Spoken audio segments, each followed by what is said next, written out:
시청자 여러분 안녕하십니까? VOA 모닝뉴스 시작합니다. 미국과 한국, 일본의 북핵 수석 대표들이 인도네시아에서 만나 북한 비핵화 목표를 재확인하고 북한의 무력 도발에 대한 국제사회의 일치된 대응을 강조했습니다. 특히 사이버 활동 등 북한의 무기 개발 자금줄을 차단하기 위한 노력을 강화하겠다고 밝혔는데요. 서울에서 만난 미한 외교 고위 관리들도 북한 비핵화를 위한 국제사회의 공동 대응에 한 목소리를 냈습니다.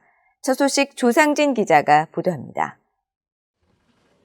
성김 미국 국무부 대북특별대표와 김건 한국 외교부 한반도 평화교섭본부장, 후나코시 다케이로 일본 외무성 아시아 대양주 국장 등 미한일 북핵 수석 대표들이 13일 인도네시아 자카르타에서 만났습니다. 세 나라 대표들은 북한의 핵과 미사일 위협 등 대응 방안을 논의했으며 어떤 도발에도 북한의 비핵화라는 국제사회의 목표는 확고부동함을 재확인했다고 한국 외교부는 밝혔습니다. 특히 북한이 7차 핵실험 등 추가 도발을 감행하면 국제사회에 단호하고 단합된 대응에 직면하게 될 것이며 미한일이 연대해 북한이 도발을 통해 얻을 수 있는 것은 없음을 보여주는 것이 중요하다는데 3국 대표들은 한 목소리를 냈습니다. 미국의 성김 대표는 이날 모두 발언을 통해 북한의 이딴 탄도미사일 도발 등은 전 세계적인 문제라며 국제사회의 단합을 강조했는데 불법 무기 개발과 함께 악의적인 사이버 활동도 지적했습니다. The threat from the DPRK is not just an issue for East Asia or the United States. It is a global issue. Between Pyongyang's continued unlawful development of nuclear weapons and ballistic missiles, its malicious cyber programs, and its violations of UN Security Council resolutions, the DPRK presents challenges that can only be successfully addressed when the international community stands together and speaks with a unified voice.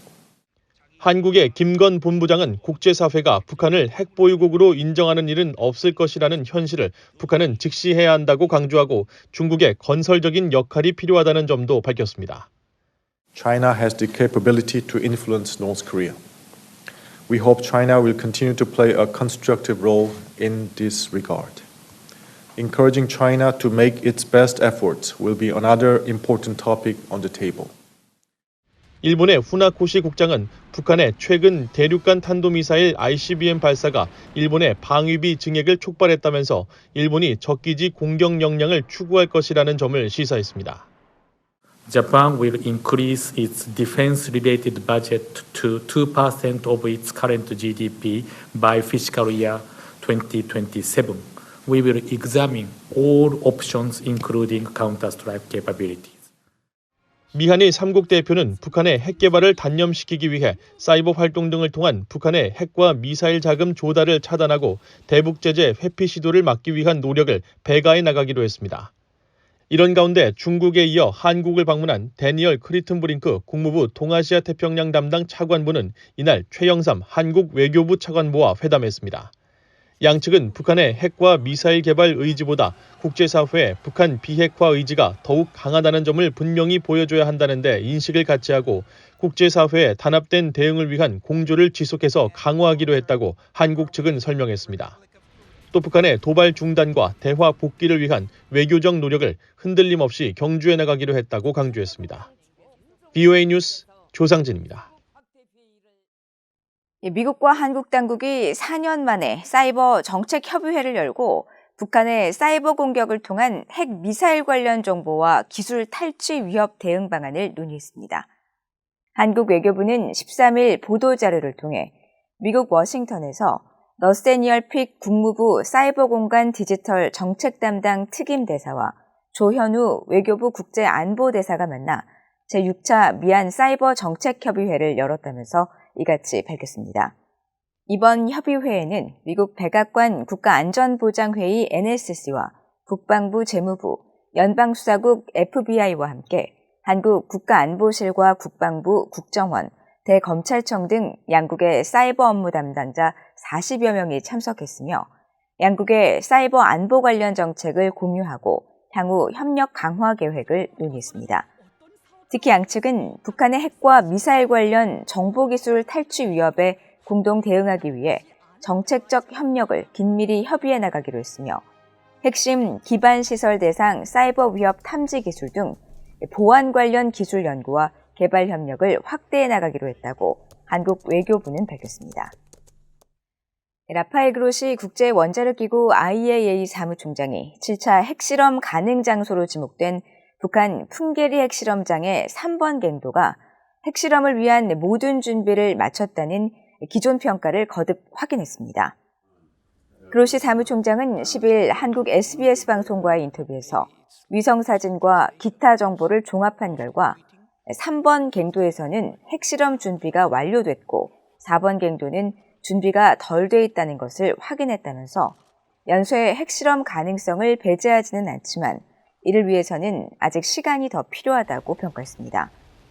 또 북한이 지난달 대륙간 탄도미사일 ICBM급 화성 17형 발사에 성공한 사실을 거론하며 북한의 미사일이 미국 본토뿐 아니라 다른 대륙까지 위협하고 있다고 우려하고 영변외 핵시설에서도 활동 징후가 포착되고 있다고 지적했습니다.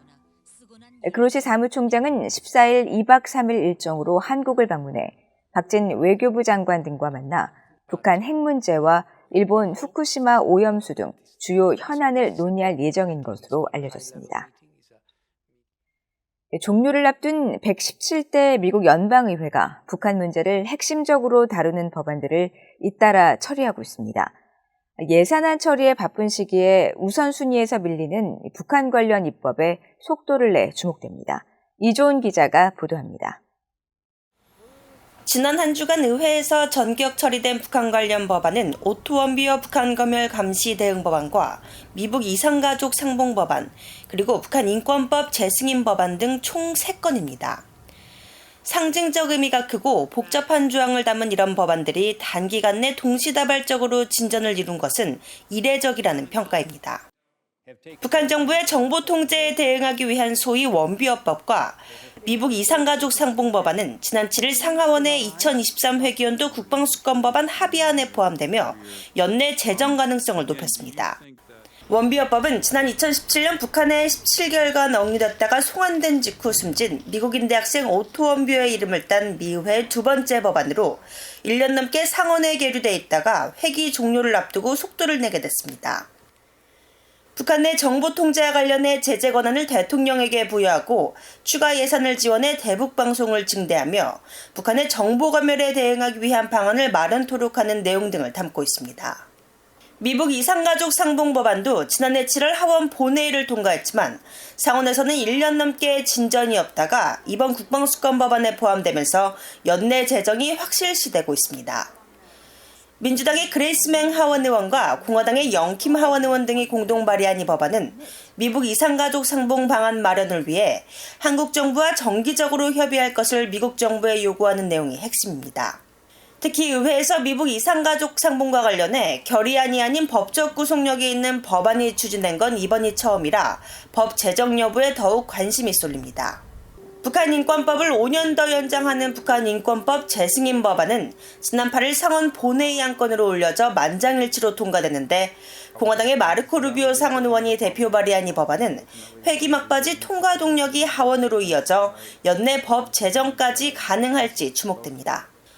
탈북민 강제 송환에 연루된 자들에게 제재를 부과하고 5년 넘게 공석인 북한 인권특사가 지체 없이 임명돼야 한다는 점을 명시했으며 특사 임명을 위한 진전 상황을 의회에 보고하도록 했습니다. 현재 의회에는 상원의 대북정책 감독 법안과 하원의 한반도 평화 법안, 상하원의 대북 인도 지원 개선 법안 등도 계류 중이지만 연내 처리 가능성은 낮은 상황입니다. VOA 뉴스 이조은입니다. 유럽연합 EU가 북한의 탄도미사일 개발에 관여한 북한 인사 8명과 유조선 등 기관 4곳을 전격 제재했습니다. EU는 북한의 거듭된 탄도미사일 발사가 국제 비확산 체제를 훼손한다고 규탄하며 앞으로 이런 대북 독자 조치를 계속 활용할 것이라고 밝혔습니다. 박형주 기자입니다. 유럽연합 EU 이사회가 12일 북한 국적자 8명과 기관 4곳에 대해 자금 동결과 여행 제한 등의 제재를 가한다고 발표했습니다. 지난 4월 이후 8개월 만에 나온 EU 대북 독자 제재입니다. 개인 제재 대상은 북한 군수공업부 소속의 김수일과 북한의 첨단무기 개발기관인 제2자연과학원 소속 변광철, 정영남, 오영호, 북한의 무기 수출 회사인 조선광업개발무역회사의 김광연, 길종훈, 조선연봉무역총회사의 박광훈, 김호규 등 8명입니다. 이들은 핵과 탄도미사일 프로그램에 자금을 지원하는 등 북한의 불법 무기 프로그램에 직접적으로 관여했다고 EU는 지적했습니다. 특히 이 중 김수일은 2016년부터 군수공업부의 베트남 주재 요원으로 활동하면서 북한 원자재 수출입 등을 통해 외화벌이를 함으로써 북한의 핵과 탄도미사일 프로그램 자금 관련 활동에 책임이 있다고 밝혔습니다. 또 오영호는 러시아 모스크바에서 활동하면서 북한의 미사일 개발을 주도하는 것으로 알려진 제2자연과학원과 직접 연관이 있다고 제재 이유를 설명했습니다. 기관으로는 북한 군수공업부 소속 로켓공업부와 산하에 있는 로운산 무역회사를 비롯해 불법 선박간 환적으로 북한의 정제유를 공급하며 유엔 안보리 결의를 위반한 뉴콩크호와 유니카호 등 유조선 2척이 포함됐습니다. 유럽연합은 북한이 올해 대륙간 탄도미사일 ICBM을 포함해 적어도 63차례의 탄도미사일을 발사하며 유엔 안보리 관련 결의를 명백히 위반한 점을 고려해 제재를 단행하게 됐다고 설명했습니다. 또 북한의 불법 미사일 발사가 급증하고 국제적 비확산 체제가 지속해서 훼손되는 데 대해 규탄한다고 밝히고 북한의 국제법상 의무를 준수할 것과 관련 당사국과의 대화 재개를 촉구했습니다. 그러면서 EU는 앞으로도 이 같은 독자 제재 조치를 계속 유지해 나갈 것이라는 점도 분명히 했습니다. 이번 조치로 EU의 대북 독자 제재를 받는 개인은 73명, 기관은 17곳으로 늘었습니다. 이날 새롭게 추가된 대상은 이미 대부분 미국과 한국의 독자 제재 명단에 포함된 인물이나 기관들입니다. VOA 뉴스 박형주입니다. 호주 정부가 북한의 계속되는 핵무기 개발 등 핵 위협은 핵 군축에 대한 필요성을 강조하는 것이라고 지적했습니다. 호주 외무부는 12일 핵 확산 금지 조약 NPT 25주년을 맞아 발표한 성명에서 호주 정부는 핵 비확산과 군축 체제 강화를 위한 노력을 강화하고 있으며 핵무기 확산을 억제하고 무기 비축량을 줄이며 핵 과학 기술의 안전하고 평화로운 사용을 촉진하기 위해 국제사회와 협력해 왔다고 밝혔습니다. 그러면서 우크라이나에 대한 러시아의 이유 없고 부도덕한 전쟁과 북한의 지속적인 핵무기 개발은 핵 군축 진전에 대한 시급한 필요성을 강조한다고 밝혔습니다.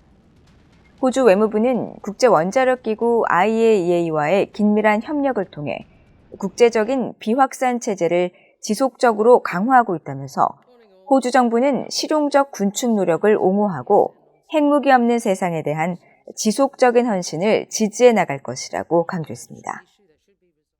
이상으로 VOA 모닝 뉴스를 모두 마칩니다. 시청해주신 여러분 고맙습니다.